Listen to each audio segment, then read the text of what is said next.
រុនសួស្តីញាតិញោមពីព្រៃភ្នំវត្តអត្តខ័ត្រជើងភ្នំអរ៉ាល់ញាតិញោម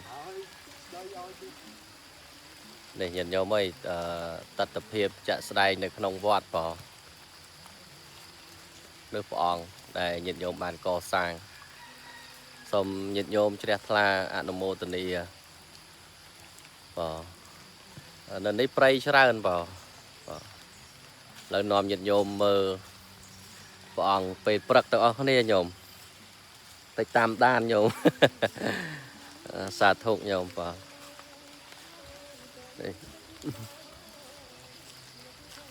បងសូមញាតិញោមមានសមាធិប្រកបដោយធម៌បងញោមអើយព្រឹកឡើង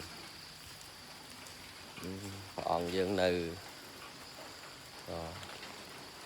បែបនេះញោមបងហ្នឹងហើយញោមអើយកសាងតាមលទ្ធភាពចៃអត់មានយ៉ាងតាមហ្នឹងទៅនេះញោម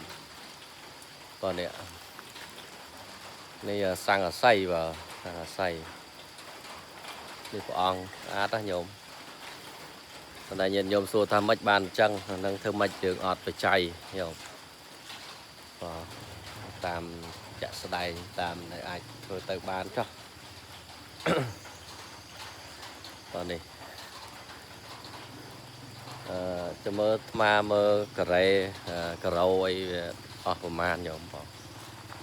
យើងក៏សាងតិចតិចទៅបងដាក់ព្រះអង្គយើងបានស្អាតមានដាច់ជះមានបនទាំងអស់គ្នាញាតិញោមបងនេះទិដ្ឋភាពវត្តនៅនេះអត់មានពហិញោមវត្តនៅនេះវត្តអត្តខ័ត្រអត់មានពហិហើយមានតែសឡុំតំណាងពហិហើយសាលាឆាន់ហ្នឹងក៏សង្ឃអាស័យដែរញោមនេះកន្លែងលោកឆាន់ហ្នឹងស្មាថតនេះដើម្បីបានញាតិញោមទស្សនាទៅមានសទ្ធាក្រែងញាតិញោមមានបច្ច័យមានលទ្ធភាពហើយមិនដឹងធ្វើបុណ្យនៅទីណាលះទ្រព្យកន្លែងណាកសាងឲ្យបានជាដុំកំភ័ណ្ឌរីចម្រើនអីក៏ងានច្រើនហ្នឹងមែនតើអាត្មាការដឹកនាំកសាងហ្នឹងมันជំនាញទេញោមព្រោះมันបកកែរៃអង្គាសហ្នឹង